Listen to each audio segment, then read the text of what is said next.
High Spots and Cheap Pops, you're on the air. High Spots and Cheap Pop presents your moment in the valley, and it is a special Bad Blood preview day. Ladies and gentlemen, the Silicon Steve Valli is here to guide you through everything you need to know on the 5-match card tonight. That is coming directly from Georgia, where the main event, which has been decided, the main event's going to be Roman Reigns and one of his arch rivals, Cody Rhodes. They team up against the team of Solo Sikoa and probably the most electrifying member of this current bloodline outside of the most electrifying, and we'll get to that in a second, Jacob Fatu. Jacob Fatu cut one of his first real promos last night talking about how much he loves Solo Sikoa. And not for nothing, guys, the guy even cuts a better promo than Solo Sikoa. I mean, from top to bottom, Jacob Fatu is far the most exciting person in this particular faction. I don't love this bloodline at all. I'm a huge New Japan fan, so I am very familiar with Tonga Lao and Tama Tonga. And yeah, I mean, they're doing their job. They're doing what they're told. I guess there's so much dog hair on this particular microphone. But I guess the idea here is that they're crazy and they'll do whatever, but Tama Tonga is just barking like a hyena. It's stupid. The guy cuts a good promo and he's a good wrestler. Tonga Lao, they retained their tag titles last night. We're talking about Guerrillas of Destiny. I guess they're the bloodline, but they're the Guerrillas of Destiny in New Japan Pro Wrestling. It was a very good match. At the end, I liked how DIY and the Street Profits kind of took out the bloodline, but then they went after each other. When that happened, the bloodline took advantage and wins the tag titles. Or retains the tag titles, I should say. No furthering of the storyline with Cody, Roman, or that bloodline, and more so the Kevin Owens and Randy Orton situation that seems to be bubbling up a little bit, even though they seem to be on the same page at the end of last week. Kevin Owens, of course, giving Cody a big hug, but that's going to be crazy. And we might as well lead off, since we're already talking about that, we'll lead off with the main event. Cody Rhodes, Roman Reigns, we know it. The OTC Roman Reigns. And he and Cody will choose to coexist. Can they coexist against, obviously, the enforcer of the bootleg bloodline, or as I like to call him, Solo, Jacob, and the Bullet Club B-sides. That's what we got going on right now. It's going to be Solo and Jacob Fatu facing Roman Reigns and Cody Rhodes in the main event. A lot of people were wondering if Punk and DM Hunk, of course, Drew McIntyre was going to be the main event, but no. So the main event goes, and The Rock said he actually was in Georgia last night to check out I believe a high school football game. I'm pretty sure it was a high school football game. It was Friday night, so it had to be. So The Rock is in the vicinity. And we obviously have a lot of speculation on where The Rock stands here. I think most of us think he is the actual head of this bloodline, even though the tribal chief is apparently Solo Sikoa. That's where I don't understand where that goes. Is the final boss over the tribal chief? I'm not sure. But I think we all think we're staring at, in some capacity, a Rock Roman Reigns showdown at WrestleMania. We don't know where Cody Rhodes fits into that. Maybe Cody turns heel and Randy Orton is that guy. I don't know, but Cody is still selling the most merch in the company by far, and he is absolutely killing it in the house shows.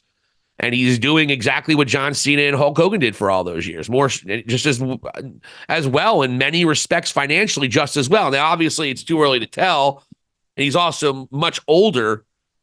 I think he's 39. Hogan came to power probably in his early to mid 30s. I think he was 32, 33 when he really started picking up the Hulkamania thing.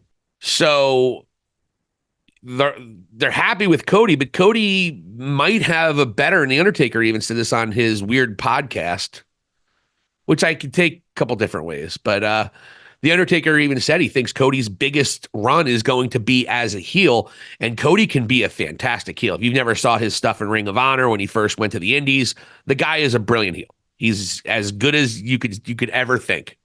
And I know a lot of WWE fans, you probably aren't very familiar with that version of Cody, but You probably can't even think about it and realize it, but the guy is a brilliant heel and throws himself into it when he is a heel. But because WWE will always think financials first, how can we make the company more money? That is going to be their number one priority because they're a publicly owned company. They can't take quite as many risks as an AEW or WWE used to before they went public. They can't take so many creative risks. They got to do what's very best because they have an obligation, their number one obligation, whether we want to admit it or not, or whatever, and I'm one of them. Their first obligation is to the stockholders of their parent company, TKO. That's a fact. So with that said, that might play into whether Cody turns heel sooner or later, but I think eventually you're going to see him turn heel. I'd like to see it sooner, but who knows? Because I'm already, and you're starting to see it. If Cody has problems with Orton and KO, I think it's going to split the fans. I really do. Because especially Owens, he's been nothing but a good guy about the situation. More so than he should have been in many respects. But no, that's neither here nor there. We're looking forward, and this is really the last pay-per-view before the Survivor Series, which is War Games, which you would assume would be another full-blown civil war between the bloodline. And we got to figure out what the teams are and all that. But right here, we got Cody Rhodes, Roman Reigns, Solo Sikoa, Jacob Fatu. I picked, and I'm also going to be giving Vladi Dadi's picks. Unfortunately, just because of life, we weren't able to get together this week. So I'm going to be giving the picks for Vladi Dadi and myself. And so for this main event, Roman Reigns, Cody Rhodes, is The Rock going to show up? Well, Vladi Dadi thinks that is a very strong possibility, and Vladi Dadi actually went with Solo Sikoa and Jacob Fatu getting the victory, which would be quite a feather in their cap, and they need it more than The Rock or Cody and Roman. I just don't know if Roman loses his first match back, but that's burned me before too, because I said the same thing with CM Punk, and of course he lost that first match at SummerSlam, so I didn't think that was going to happen, and I got burned there as well. But I went with Cody and Roman. Vladi Dadi goes with Solo Sikoa and Jacob Fatu, with The Rock possibly playing some role in this situation. Hey, look, what I've noticed about Triple H is that creatively, he usually hits a lull after WrestleMania. This lull, I think, lasted a bit longer than it did last year. I think it's still going through it. And hopefully this is kind of the jump start into getting toward where we're headed, because I think this WrestleMania season is even going to be crazier than the last one. That's when you're really going to see Triple H's magic. Because right now, sometimes he does the slow burn, and sometimes that slow burn, it's really slow. And if you don't have a lot of emotion invested in it and you have these long storylines, they tend to drag. And so that's what I think is happening in a lot of ways. And one of those ways is the Judgment Day breakup. And we got two matches on slated for that. First one, we have Damian Priest taking on Finn Balor. And Finn Balor got the upper hand this past Monday night. Oftentimes that means that person usually loses. Also, they want to present Damian Priest as a top guy. Yeah, you have a story from WWE. He had a great title run. He did not. Just in terms of story, he only won one match without CM Punk's help in some capacity, even when he won the title. And that was against Jey Uso, which was not a great match. His best match was probably with Gunther, which he lost. And he had that horrible botch against Seth Rollins. I mean, don't get me wrong. He beat some top guys. He beat Drew McIntyre. He beat Seth Rollins. And, well, actually, he didn't pin Seth Rollins. But he did get a victory in a match with Seth Rollins. And to me, this Judgment Day thing is just, okay, you split them up. Now you're going to see Damian Priest as a babyface, and they're hoping that he really catches fire like an LA Knight or a Cody or what have you. I don't see it happening. And I love Damian Priest. He's a good dude. He's a very strong worker for his size. I just don't think he's a top guy. I just don't. And I don't know. We'll see what happens. The crowd seems to be reacting to him somewhat, but I don't think he's catching fire the way the other guys did. He's not getting the same reaction as an LA Knight did. He's not getting the same reaction as a Cody. Not getting the same reaction as a Punk.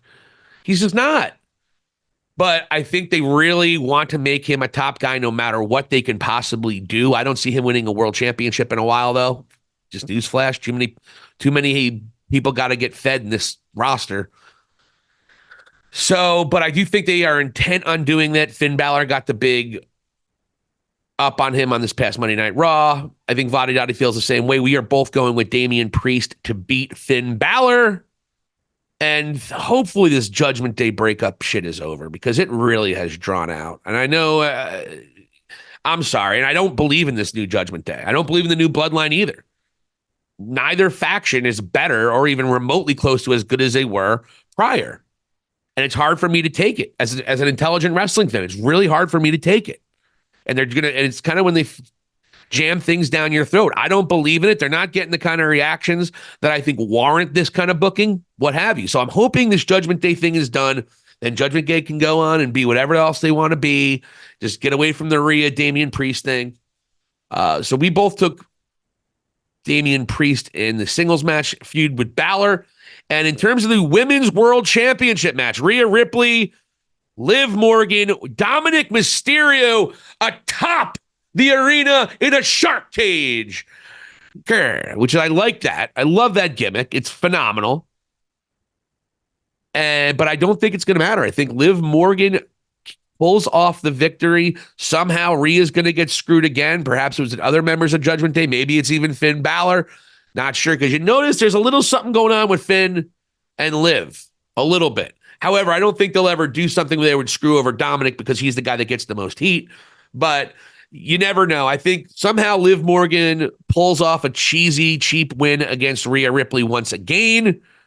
And Vladi Dadi went the same exact way. Rhea Ripley might have to wait until WrestleMania season before she gets a world championship match, which I do think she will get at WrestleMania. And by the way, folks, the brain trust of High Spots and Cheap Pops fan page on Facebook, Kellen, Tim, Chris Thibodeau, and of course, Vladi Dadi and myself, we're going to give you our picks of where we think WrestleMania is going to be in 6 months' time. That's going to be coming in the next couple weeks. What I want everyone to do on our page, I want you to come up with what your booking would be right now, this moment. Feasible, real, possible bookings for this year's WrestleMania. Is the main event Rock versus Roman? Is the main event Cody Rock Roman? Is CM Punk facing Stone Cold? Or is CM Punk going to have to win the Royal Rumble to get a championship match? I don't know. This is what we're talking about. So I want everybody on the High Spots and Cheap Pops Pro Wrestling fan page. I want you guys to come up with your WrestleMania 41 card live from Las Vegas. It's going to be amazing. We're working on our list. We're going to get that out for you just at about, I would say, a couple weeks from now, about the third week of October. So I want, and I encourage everybody here in this group, have some fun with it. Let's look at what we think WrestleMania is now. And then come WrestleMania season, we'll see who had the most accurate pick. So I think it's going to be a great, exciting time for High Spots and Cheap Pops. So I encourage all of you to please help us out here. Join in on the fun. We're going to have a blast doing it. I'll tell you, like as I said, WWE is in a little bit of a lull period now, really since WrestleMania in comparison to what they were last year. But now you're going to really start the machine, really start cranking up with these storylines coming to a head. So we were going to have some fun with it starting now. But we already have 3 matches already picked. Let's go to the next match, which is going to be Nia Jax and Bayley. I want to know if you want to be my girl, yeah. My daughter sung that song to me. I'm like, did they get that song from Bayley? Apparently it was a song prior. Did you know that? Yeah, it was a song prior. I have no basis of any kind of pop culture knowledge. I hear Taylor Swift is popular. Unless you don't like who she endorsed for president, I guess. I don't know. But Nia Jax and Bayley, rematch of SummerSlam when Bayley lost to Nia Jax. This match doesn't do anything for me. It was kind of shoehorned.